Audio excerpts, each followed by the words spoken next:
एक साधारण 50-56% पडले आणि आईबाबांनी शिक्का लावला की अरे बाबा आपला मुलगा वाया गेलेला आहे. तेव्हा एक वेगळा न्यूनगंड होता की अरे एवढी सगळी लोकं, एवढी बॅकग्राऊंडवाली लोकं, मर्सिडीजमधून येणारे लोकं आणि आपण काय करणार आहोत तिथे. आईवडिलांना असं आलं की रे ह्याच्यानी तुझं काही होणार नाही आहे, तू फोकस कर, काहीतरी अभ्यास कर, काहीतरी वेगळं कर. अगदीच काही पैसे नव्हते, अगदी 500 रुपये 1000 रुपयापासून व्यवसाय चालू केला. एक लॅपटॉप होता फक्त बस. तो एक वेगळा ऑरा होता की अरे मी करीमकडनं काम करतोय, तो एकदम ठापकन खाली पडला आणि एकदम मी जमिनीवर आलो.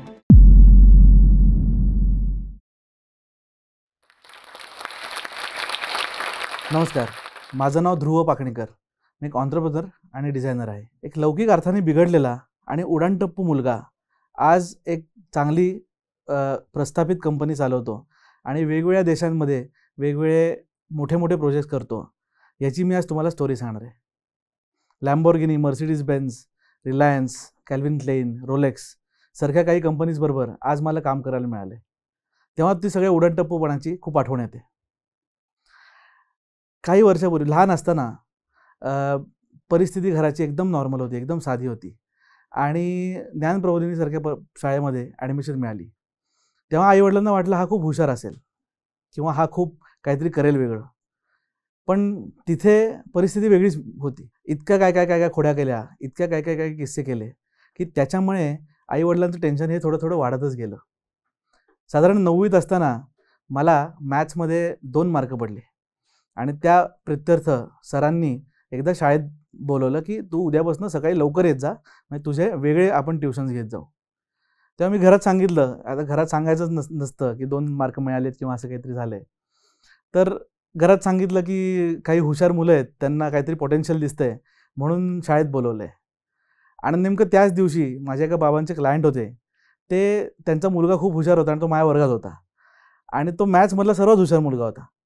तर तो घरी दिसला त्यांना. तर तो म्हटला तू गेला नाहीस का, पोटेन्शियल ज्यांना दिसतंय त्यांना बोलवलं आहे शाळेत. तेव्हा त्यांनी सांगितलं अहो नाही असं नाही आहे, ज्यांना कमी मार्क पडलेत, 1-2 मार्क पडलेत त्यांना बोलवलं आहे शाळेत.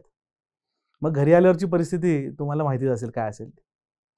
अशा सगळ्यातनं 9वीमध्ये एक साधारण 50-56% पडले आणि आईबाबांनी शिक्का लावला की अरे बाबा आपला मुलगा वाया गेलेला आहे, वेगळ्या मार्गाला गेलेला आहे आणि याचं काहीतरी केलं पाहिजे.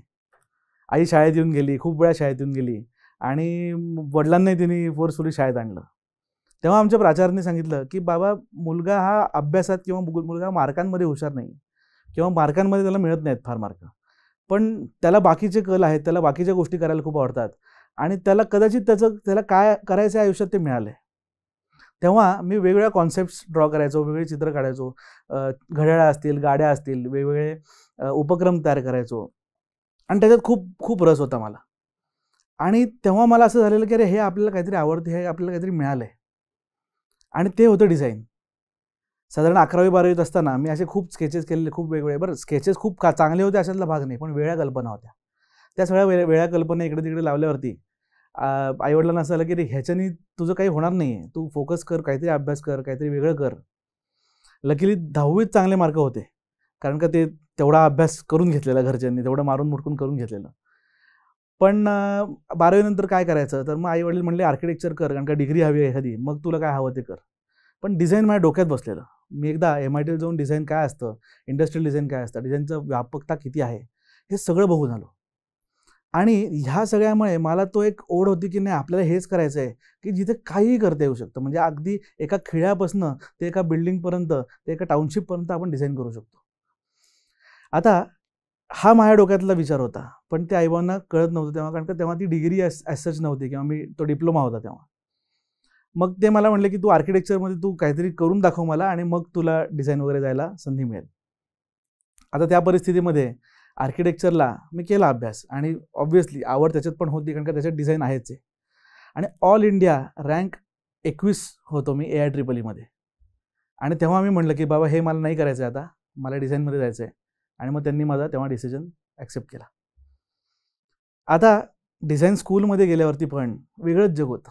तेव्हा डिझाईन स्कूल हे श्रीमंतांचं असलेली स्कूल असं असायचं कारण का फीज जास्त होत्या.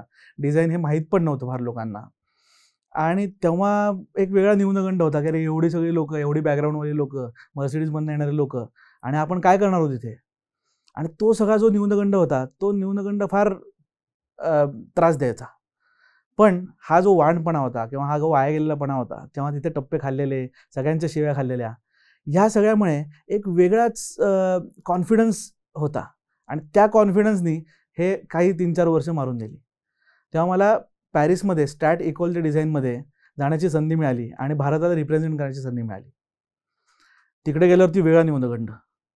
तिकडे तर फ्रेंच लोक सगळी, डिझाईनमधले बाप लोक सगळे, आणि आपल्याला भारतीय लोकांना असं त्या गोऱ्या लोकांबद्दल थोडंसं असतंच ना, की अरे हे काय वेगळे आहेत, काहीतरी वेगळं करू शकतात. सेल्फ एस्टीम खूप लो असतो आपला. मग तिथे गेल्यावरती तिथे सगळं फ्रेंचमध्ये होतं आणि तिथे गेल्यावरती मला लक्षात आलं, अरे ही लोक ही साधीच आहेत. म्हणजे आपल्याकडे वर्गात जशी लोकं होती तशीच लोक आहेत आणि खूप काहीतरी वेगळ्या जगातनं आलेले लोक नाही आहेत. आहेत ऑब्व्हियसली काही हुशार लोक आहेत, काही वेगळ्या गोष्टी करणारे लोक आहेत आणि हे नॉर्मल आहे सगळं. आणि हा जेव्हा कॉन्फिडन्स परत आला तेव्हा ॲक्च्युली माझं काम चांगलं व्हायला लागलं तिकडे आणि त्या अख्ख्या बॅचमधला बेस्ट स्टुडंट म्हणून मला फेलिसिटेट केलं गेलं. तिथे खूप अनुभव मिळाले. तिथे कॅल्विन क्लेन, रोलेक्स, इमॅन्युअल कायरो सारख्या काही डिझायनर्स बरोबर काम करायला मिळालं आणि मी परत आलो. परत आल्यावरती मला असं लक्षात आलं की आपण आणि आपल्या बाकीचे सगळे स्टुडंट्स आहेत, सगळ्यांचा पोर्टफोलिओ सेम आहे, सगळ्यांचा CV सेम आहे, सगळं सेम आहे. तर आपण काय केलं पाहिजे? पण तो वाणपणा, तो वाया गेलेलापणा, हा न्यूनगंड ओव्हरकम झालेला आणि ह्या सगळ्यांना एक वेगळा कॉन्फिडन्स तयार झालेला. तो कॉन्फिडन्स मला सांगत होता की अरे तू काहीतरी कर की ज्याच्याने तुला बेस्ट डिझायनर्स बरोबर काम करता येईल. मला पहिल्यापासून व्यवसायच करायचा होता, पण त्याआधी मला एक जगातला one of the best design studios कसा चालू होतो किंवा तसाच कसा चालतो हे बघायचं होतं. आणि त्यामुळे मला मी एक 10 डिझायनर्सची लिस्ट काढली आणि म्हटलं आपण अप्लाय तर करून बघू, काय फरक पडणार आहे. फार फार तर ते नाही म्हणतील, रिजेक्ट करतील, काय काय फरक पडणार आहे आपल्याला. रिजेक्शनची सवय होतीच किंवा हे सगळं बघितलं होतंच. त्यात करीम रशीद नावाचा one of the best designers in the world, त्याला पण मी मेल केला होता आणि तो मेल बघून त्याचा रिप्लाय आला की अरे we have like your work आणि तुम्ही येऊ शकता, तर तुम्ही आता न्यूयॉर्कमध्ये काम करायला या आमच्याबरोबर. आणि खरं सांगतो की मला विश्वास बसत नव्हता की मी करीमसारख्या मोठ्या डिझायनरकडे, जगातला one of the best designers आहे, त्याच्याकडे काम करणार आहे आणि ते चालू झालं. आता ह्या सगळ्या परिस्थितीमध्ये मला असं लक्षात आलं की आपण काही फार वेगळ्या आकाशातनं पडलेले नाही आहोत किंवा आपण काहीतरी फार वेगळं करत नाही आहोत, पण आपण चान्स घेतोय आणि तो चान्स आपल्याला, तो कॉन्फिडन्स जो आहे त्या चान्सच्या मागचा, हा सगळ्या त्या वाह्यातपणामुळे मिळतोय. आपण फक्त हुशार एकाच ट्रॅकने गेलो असतो आयुष्यात तर हे सगळं करायच्या संधी किंवा हे सगळं करायची अनुभूती पण आली नसते आपल्याला. मग न्यूयॉर्कवरनं परत आलो आणि जगातला सर्वात मोठा स्टुडिओ, सर्वात मोठा डिझायनर, त्याच्याबरोबर काम केल्यावरती इथे आल्यावर व्यवसाय सुरू केला. अगदीच काही पैसे नव्हते, अगदी 500 रुपये, 1000 रुपयापासून व्यवसाय चालू केला. एक लॅपटॉप होता फक्त, बस. पहिली असाइनमेंट होती की एक ग्रीटिंग कार्ड बनवायचं आणि तो सगळा जो इगो होता किंवा तो सगळा जो एक वेगळा ऑरा होता की अरे मी करीमकडनं काम करतोय, तो एकदम ठपकन खाली पडला आणि एकदम मी जमिनीवर आलो की अरे आपण आता व्यवसाय चालू केला आहे, तर ग्रीटिंग कार्ड बनवायपासूनच आपल्याला कामं करायला लागणार आहेत. सो ग्रीटिंग कार्ड बनवलं. मग जी काय कामं वाटेला आली ती सगळी कामं केली. यामध्ये खूप खूप लोकांनी वेगवेगळ्या गोष्टी सांगितल्या की तू हे कर, ते कर, टीम नको करूस, स्वतः प्रॅक्टिस कर, आणि अशा खूप गोष्टी हे झाल्या. आता ह्या सगळ्यातनं इतके वेगवेगळे अनुभव आले आणि तो जो एक वेगळा स्मार्टनेस, स्ट्रीट स्मार्टनेस आपण ज्याला म्हणतो, तो स्ट्रीट स्मार्टनेस जो डेव्हलप झालेला, तो सगळीकडे काम करायला लागला आणि तो वेगवेगळ्या परिस्थितींमध्ये, वेगवेगळ्या परिस्थितीतनं बाहेर यायला आणि वेगवेगळ्या परिस्थिती टॅकल करायला, हा तो स्ट्रीट स्मार्टनेसच उपयोगी पडला. म्हणजे माझा अभ्यास, माझा इंटेलिजन्स किंवा मी थेरॉटिकली जे काही शिकलो होतो त्या व्यतिरिक्त हा स्ट्रीट स्मार्टनेस खूप खूप उपयोगी पडला. आणि रिलायन्स, L&T, काही मोठ्या मोठ्या स्टार्टअप्स अशी कामं चालू झाली. याबरोबरच मर्सिडीज बेन्झ किंवा लॅम्बोर्गिनी सगळे ग्रुप्स अप्रोच व्हायला लागले आणि भारतामध्ये इटालियन डिझाईन भारतामध्ये आउटसोर्स होतंय आणि आज आपण लॅम्बोर्गिनीसारख्या मोठ्या कंपनीबरोबर काम करू शकतोय. ही एक त्यातली सर्वात मोठी बाब. तसं रेव्हेन्यू वाढायला लागला, वेगवेगळी लोक कनेक्ट व्हायला लागली आणि थोडासा त्याच्यामध्ये एक सूत्रता आली आणि ती सूत्रता बघून असं लक्षात येतं की अरे आपण असं ह्या मार्गाने कसे आलो किंवा आपण ह्या मार्गाने कसे तयार झालो. तर त्याचं तात्पर्य असं की ह्या सगळ्या मोठ्या मोठ्या कंपनीजबरोबर काम करताना आणि मोठ्या मोठ्या स्टार्टअप्सबरोबर काम करताना, मोठ्या लोकांबरोबर काम करताना, रेव्हेन्यू पण $1 मिलियन वरती क्रॉस झाले असताना, हे सगळं घडत असताना मला त्या वाण ध्रुवची खूप आठवण येते.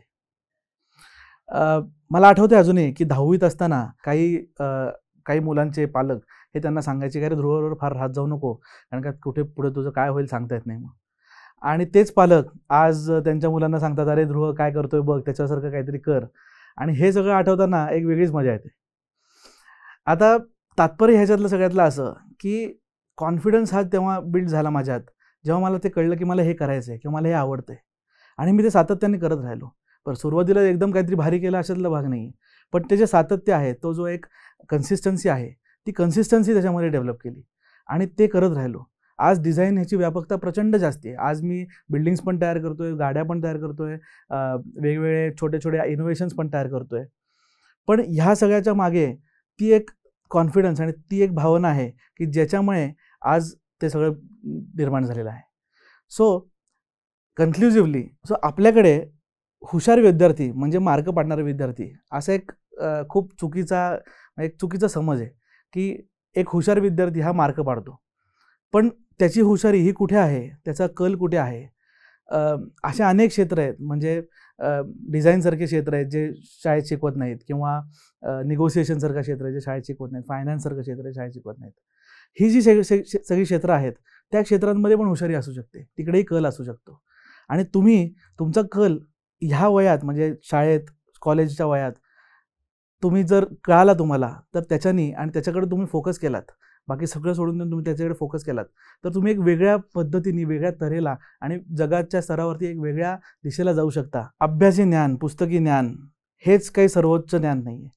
आपण अनुभवांना जे ज्ञान घेतो, आपण वेगवेगळ्या गोष्टींमधनं जे ज्ञान घेतो, ते पण तेवढंच महत्त्वाचं आहे. आणि फक्त पुस्तकांना चिकटून हा माझ्यासारखा प्रवास करता येणार नाही. तर तुम्ही तुमचा कल ओळखा, तुम्ही कुठे तुम्हाला जायचं आहे ते ओळखा, आणि त्याच्यातनं तुम्हाला माझ्यासारखा एक प्रवास करता येईल, एक छान प्रवास करता येईल. मुझे यकीन है कि ये टॉक सुनने के बाद हमारे मन में भी एक जोश उठा है. हम भी अपनी मेहनत की कमाई को इन्वेस्ट करके उसको डबल कर सकते हैं. अब ज्यादा कमाई करेंगे तो खर्चा भी करेंगे. अगर ऐसे ही हर खर्चे पर भी आधा पैसा वापस मिले तो आप फ्लिपकार्ट, मिंत्रा, अमेज़न, नाइका जैसी वेबसाइट पर तो खर्चा करते ही होंगे. कैश करो ऐप पे आपको इन सभी वेबसाइट पर और अन्य 1500 ब्रांड्स पर 50% तक का कैशबैक मिलता है. हमें बस कैश करो ऐप पे जाना है, वहां से फ्लिपकार्ट या अन्य कोई भी ब्रांड सिलेक्ट करना है. हमें हर बार की तरह ही शॉपिंग करनी है, लेकिन इस बार मिलेगा कैशबैक. ये कैशबैक आपके हर शॉपिंग पे मिलेगा, और वो कैशबैक होगा सभी ऑफर्स, डिस्काउंट, सेल्स या स्पेशल ऑफर्स के डिस्काउंटेड अमाउंट के ऊपर. ऑर्डर प्लेस करने के बाद ये सारा कैशबैक आपके कैश करो वॉलेट में ऐड हो जाएगा, जो कंफर्मेशन पे आप बहुत आसानी से अपने अमेज़न पे, फ्लिपकार्ट गिफ्ट कार्ड या बैंक अकाउंट में भी सीधा ट्रांसफर कर सकते हैं. तो ये आदत डाल लो. पहले कैश करो पे आओ, यहाँ से किसी भी साइट पर जाओ और अनलिमिटेड सेविंग्स पाओ. तो कैश करो, ऐश करो. Click on the link in description and download Cash Karo app now.